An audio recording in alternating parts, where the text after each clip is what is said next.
Hello and welcome to the Cyber Show. My name's Pip Blake, I'm the Managing Director of Disruptive Cyber Group, and today I have Justin from Hydra with me. Justin, welcome. How are you doing? Do you want to give a quick introduction to yourself? Yeah, thanks for having me, Pip. Appreciate it. My name's Justin Thorne and I'm founder and CEO of Hydra, a marketer talking about cybersecurity.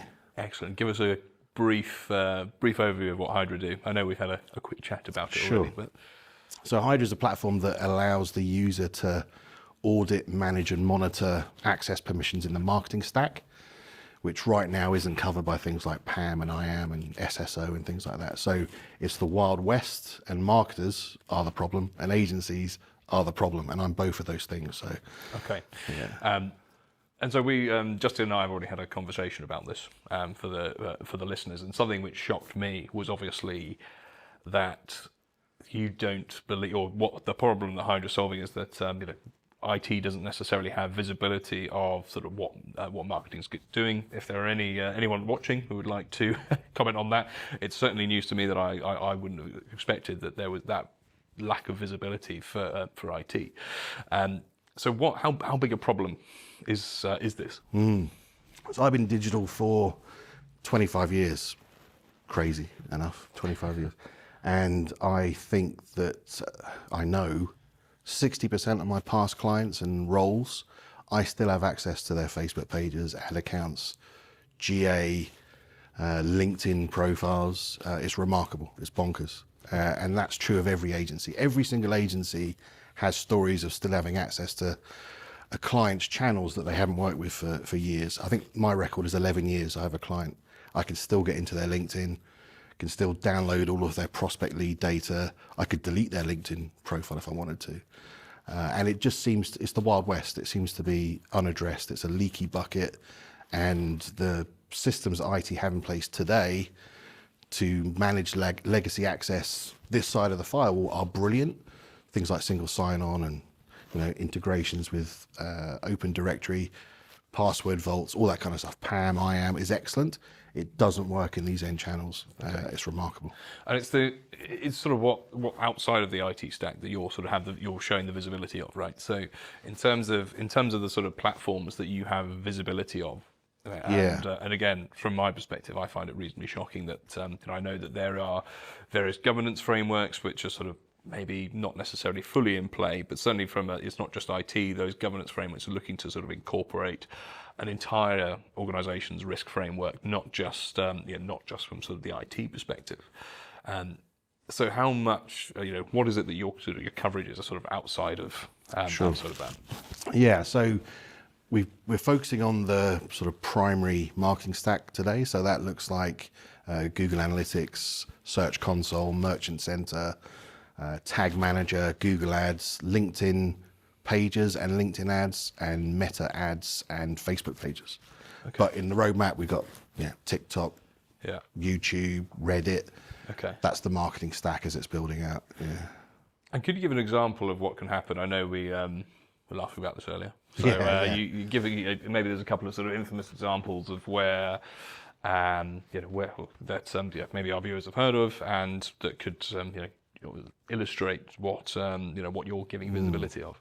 Sure. So the most visible is sabotage. This is where a disgruntled employee or it might be accidental, so it's unintentional sabotage. And the one we were laughing about this morning was the Burger King example, where the blue tick Twitter or X account tweeted F French people. That was the tweet, and it turned out that was an agency employee that hadn't realized they were still logged into the client account, and it's not a huge shock to discover that agency lost that contract when it came up for renewal. So those are the very visible examples. But disgruntled employees deleting pages or holding them to ransom are very common as well. Taco Bell just recently paid $50,000 to get their Instagram account back because some hackers got in and sort of ransomed it back, and the channels didn't seem to want to help, so they just paid the ransom. That's the obvious visible stuff. Espionage is a little bit more insidious. You often can't tell that's going on, but imagine I could go in to a competitor's ad account and see what they're bidding on, what keywords are converting, outbid them by 1p, see what ad copies converting, see products that aren't even live in the market yet are in draft. It's very, very dangerous. And then I think from a compliance perspective, the scary stuff is around GDPR or privacy issues. I can go in and download a whole bunch of prospect data, names and addresses of individuals that have agreed to a brand's privacy policy, and I can now go and sell this data or misuse it. Yeah. And that's the risk: sabotage, espionage, and privacy issues. And no one's looking at this at the moment. There's, I know you mentioned that you're the only platform that is addressing that sort of marketing side of things, right? Yeah, we're in a market of one, which has its own challenges. So, okay. I spent 4 years talking to CMOs and IT professionals about this risk, and I can genuinely say no one's been able to define a process for this. When I ask, what's your process for auditing legacy access? Who's responsible? Who's accountable? How often do you audit legacy access? It's very murky. I've come to learn that we have a manual process is code for we don't have a process. Yeah. And IT are out of the loop. They're looking at marketing as the Wild West. And quite rightly, they're looking after the stuff this side of the firewall or the cloud environment. But this is existing outside of that. And the marketers are too busy being creative and acquisition, retention, and growth, and this is admin, and that's why the risk exists, basically. And you're coming at it from a marketing perspective, which is great. So we don't often come at it from different perspectives. Certainly from the cybersecurity side of things. Now, and if there is anyone, please do pop a comment down if you are a cyber security professional and you do have visibility of what your marketing team are up to, the tools and platforms that they utilize. But from what conflict is there from, and because typically we sort of see that when security measures get brought in, there's a loss of functionality, and obviously when you're dealing with highly creative individuals, I imagine there's going to be a bit of conflict. Is that something that you're seeing, or what's the how are you going to be dealing with that from that perspective? Yeah, it's a great question, and this legacy access exists because of this lack of alignment between IT and marketing. Marketing look at IT and say, "Don't slow us down," we want to be creative and collaborate, and our job is to get our message out there and drive business. And IT's job is to protect the business and make sure the network is up and everything else. So they just don't communicate, and as a result, nobody is taking control of this ecosystem, and that's where the risk creeps in. Okay, and what how far does that sort of risk go? I guess because I know we've talked about sort of what can potentially happen with with regards the breaches you've given those examples, but how what's the sort of worst case scenario ultimately? Yeah, e-commerce customers are a great example. They can tell you how much it costs their business if their website is down for 1 hour. They can tell you how much they've lost. If their ad account is suspended, which happens all the time. So hackers will get into a Google ad account. They'll fire up an ad for a fake campaign. Google will suspend that ad account because it's going to a different domain than what is expected. And it can be down for 3 months. Now, if you're relying on paid traffic to be 70% of your revenue, and that channel is removed from your mix for 3 months, it could be catastrophic. And there's stories about this all the time. Agencies are locked out, the brand is locked out. I have clients in my agency today that can't use paid search as a channel because they've been locked out. And obviously, I know you've got an agency yourself, which kind of gives you that captive audience. So the conversations you've had with those, with the clients the existing clients that you have, they're not necessarily going to be typical, stereotypical cybersecurity clientele that a managed service provider would have or something like that. But what are they seeing from the Hydra platform? So their play is efficiency. Okay. So they don't care about the risk, actually. If the brand doesn't remove an agency 2 years later after they've stopped working with them, the agency doesn't care. That they don't have that risk. They're looking at Hydra as an efficiency tool. So when I win a new client and I'm onboarding them, I just invite that client into Hydra. They give the access that we need, and at the same time, invariably, they spot all this legacy access that is in there. And we haven't had a single client yet that's logged in that hasn't noticed someone that has left the business 6 months or years earlier, or an old agency or an old consultancy still has access to everything. So it's about service as well. So the agency is being more efficient in adding the right people in the team that need access. They're providing a service to the brand by saying, look, let's help get rid of this risk. And crucially, and I've seen it myself many times, you win a new account, you've gone in, you've done this brilliant pitch, there's great chemistry, you're dying to get going, and there's a 3-week delay whilst you wait for access to the channels, because the social team look after these channels and the SEO team look after Search Console. It's a muddle, Yeah. And I've had a COO say, look, in our P&L, we had this revenue recognized, but why haven't we invoiced the client? Oh, we're still waiting for access to the channel. So for agencies, it's very different to the brand is all about risk. Okay. And just a better way to manage joiners and leavers and manage agency relationships and external access. But for agencies, it's about efficiency. Okay. And you mentioned joiners and leavers. So, I know that when I've left organisations in the past, it's sort of, that's, you get maybe within sort of different policies, within 24 hours, losing access to particular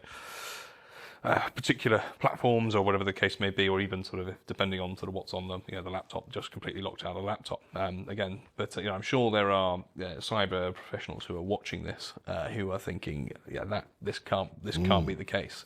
Now, again, in the discussions we had earlier about sort of who's accountable, we sort of mentioned that it was the CMO who is accountable. But if I think there's an argument to be made that actually is it the CMO who's accountable if there's no visibility from the IT perspective of what marketing are doing. So in the case of a breach or someone a nefarious actor getting who in your experience is accountable? Is it still marketing, or does it fall under the IT umbrella? The reason it doesn't fall under the IT umbrella is because this ecosystem isn't part of the compliance. It's not on the radar. So ISO 27001 or whatever framework you're following, this ecosystem seems to be outside of the scope. So it doesn't keep anyone IT up at night, because they're not going to get fired. Why would an IT person get fired? Well, if the network goes down, if they don't maintain their compliance to, they lost their accreditation, that's what keeps them up at night.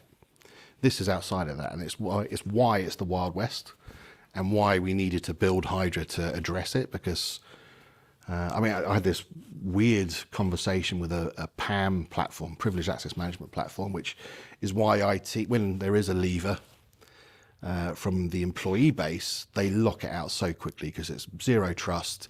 It's often integrated with their open directory anyway. So when that person's gone and IT says they've left the business, it shuts them out of all of those critical systems. Or they use PAM to do that too if it's in the cloud environment. Because this is outside of that, single sign-on is useless. And also, that doesn't solve the agency problem. I don't have a brand email address if I'm working for a client. Plus the channels are forcing us to use our personal profiles to manage these ads, because they want to know who is running the ads. We can thank Cambridge Analytica for that, and Brexit and Trump coming into power and all that kind of stuff. It's forced the channels to want to know who's responsible for the ads on the agency side and on the brand side. Okay. Yeah. So it just doesn't. IT are brilliant at what they do, and in locking out when there's a when there's a lever, they're excellent at it. Marketing aren't great at that, and at the moment the process kind of exists in marketing. Although no one can describe to me how it works, or who's accountable, or how often they audit legacy access. And this is why it's falling through the gaps. Okay. And I'm sure there's a number of organisations, whether there's internal cybersecurity teams, whether it's consultants, MSSPs. I think there's a lot of functionality for, and again, what organisations. I am not sure what. I'm sure there is differing visibility for different organisations of the marketing of what marketing activity which is going on, agency access, that sort of thing. So it kind of there's been a lot in the industry around third-party supply chain attacks and sort of it's been a legacy of that throughout. throughout sort of various incidents. But in terms of sort of how you engage with, obviously you've got the ears of the CMOs at the moment. How do you go about sort of convincing CIOs, CISOs, etc., that this is have a conversation with someone else, the other C-suite individual whose ears we've got at the moment, because I'm sure there's a number of CISOs who think this is bonkers. This should be mission critical. Yeah, it's interesting. So I think one way to do that is to get into via the auditors. So if you're bringing in a big firm to look at your risk, and IT talk about observability a lot. So, Cisco strapline is full stack observability.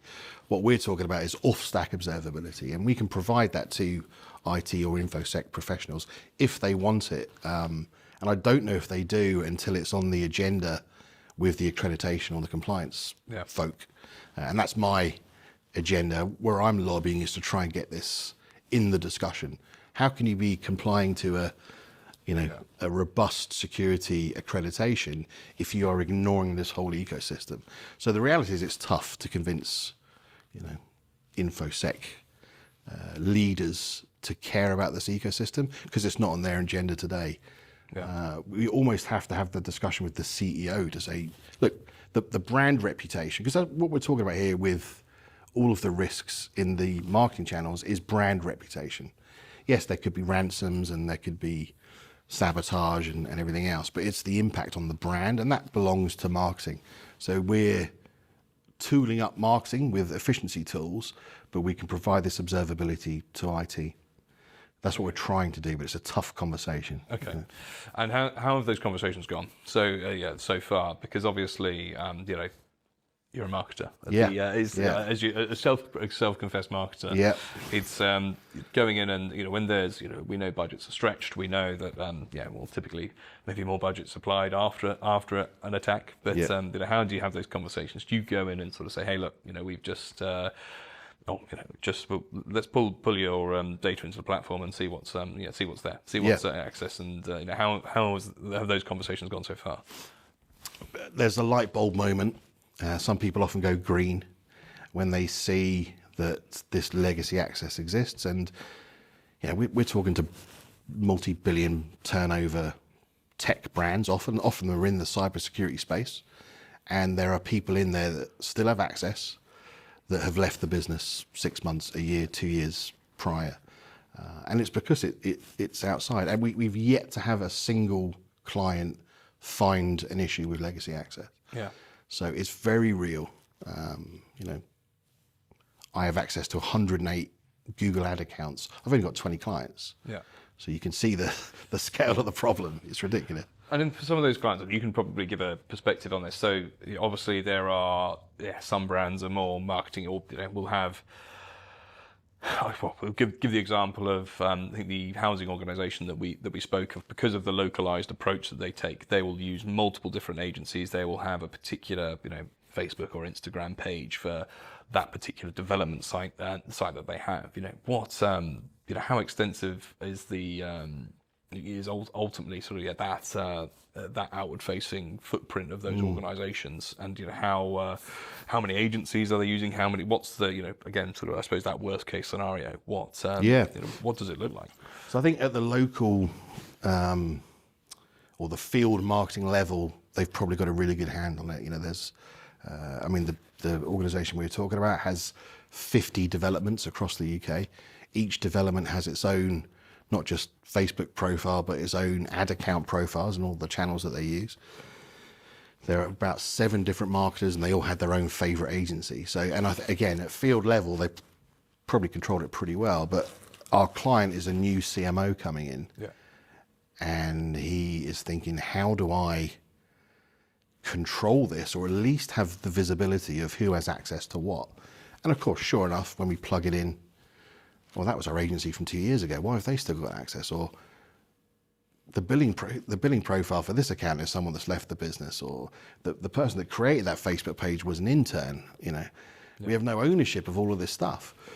So you put yourself in the position of like a P&G or a huge organisation that has thousands of brands. each has its own team, marketing team, hundreds of agencies. It's probably regional, or international. So there's probably a field team in every major country.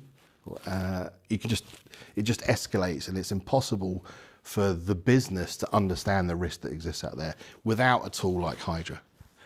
Now, in the UK, and obviously bear in mind we've got an international audience, I'm sure they'll be aware of some of what's things like Cyber Essentials and Cyber Essentials Plus. So specifically in the UK, we have those sorts of mechanisms in place, which ultimately we're trying. Whether it doesn't matter if you're a large organisation or a small, medium-sized organisation. If you're, that's meant to sort of provide some way, shape, or form. Protection is the wrong word, but ultimately that you have visibility of your digital assets and that side of things. So, is there a conversation to be had there that is ultimately those organisations which have that Cyber Essentials stamp of approval are they're aware of their exposure to that sort of to that risk. Now, what would your sort of response be from the Hydra perspective to that? Love to have the conversation. Describe to me the current process. Who's accountable? How often it's been audited? Do you have that visibility and observability? And I've been having these conversations for 4 years now. We started in 2020 with Hydra, with a prototype. And I've yet to have someone describe the process or confirm that. I've had lots of confirmation that we don't have that observability, but also it's the Wild West, and that's not what keeps us up at night. Yeah. So, I'd love to have that conversation, because what we can do is provide that observability. It's all data. So we're pulling in data via APIs into beautiful dashboards that our clients use, but we could equally API that out into another dashboard or another platform. So there's a call to arms to all you to all of your Cyber Essentials and Cyber Essentials Plus assessors and providers. Have a conversation with Justin just to see, and maybe you may come back and completely say, oh no, Justin, you're wrong. There is coverage in this, but again, I'm sure you'd have that conversation. When we were on the investment trail trying to raise funds to build Hydra, one of the VCs we were talking to, excuse me, had an IT professional, brilliant infrastructure guy, and he said, this is just PAM. He said, you're obviously good marketers because you're framing it around the marketing teams, but this is just PAM. And of course we got into an argument. It isn't PAM. Show me a PAM platform that can provide coverage of these channels. And of course he couldn't, but he was convinced it could. So I became obsessed with PAM, and I went away and I looked at Gartner's golden quadrant for privileged access management, and I picked a couple, and I thought I'll just go and buy it. That's the easiest way to. I can't see from the websites that it's addressing this risk. Yeah. The people I'm chatting to in the chat bots, or the bots I'm chatting to in the chat bots, and the real people aren't telling me it can do this stuff. So I said, I'm just going to go and buy it. And I had this fascinating conversation with one of their salespeople, and she said, what compliance framework are you following? I said, I'm an agency, I'm not following any framework. Then I can't sell you the platform. I was like, hold on, I want to give you my money, but because I'm not signing up for ISO 27001 as a digital agency, you will not provide me with your product. And she said, that's right. And that's when my light bulb went off, and I went, this is why it isn't keeping people up at night, because compliance is not looking at this ecosystem at all. Yeah. So it's not on the agenda, and that was the wow moment. Okay. Well, I'm sure anyone who watches who has sort of more knowledge of that than I will call you out on that. Yeah. So please do in the comments if there's I'm sure Justin's happy to have those conversations. Yes, please. But we always like to take it in a direction of what does the future look like for you, and with obviously the future of cyber resilience is sort of the overarching piece on this. But with with Hydra, with that, what would you like to see in terms of that the visibility of the risks which are coming from the marketing side of things? Yeah, so we're starting to see it. So you probably know about DORA regulation, EU regulation. There'll be a UK equivalent coming. Finance related, focusing on the finance sector, but that's forcing businesses to look at data, even if it's in a third-party platform. Yeah. So already legislation is starting to look at off-stack observability and having the right processes in place and compliance to that processes. Now, I think we're early. I think Hydra is ahead of its time, but my hope is that it gets on the agenda. You know, ISO are saying you can't have your accreditation unless you have a robust process and preferably a system like Hydra in place to manage this risk in these channels. Great, perfect. Well, Justin, I think our time is fast coming up, but what we like to do with every guest is we also like to give you the ability to give shout outs and sort of bring it out. There could be, we've had board members mentioned. Maybe there's someone in the industry who that you'd like to mention, or even your team at home that are working away on the platform. So please do. Who would you like to have who would you like to give a shout out? My shout out is to my wife, who came up with the idea for Hydra. So my wife is FD in my agency.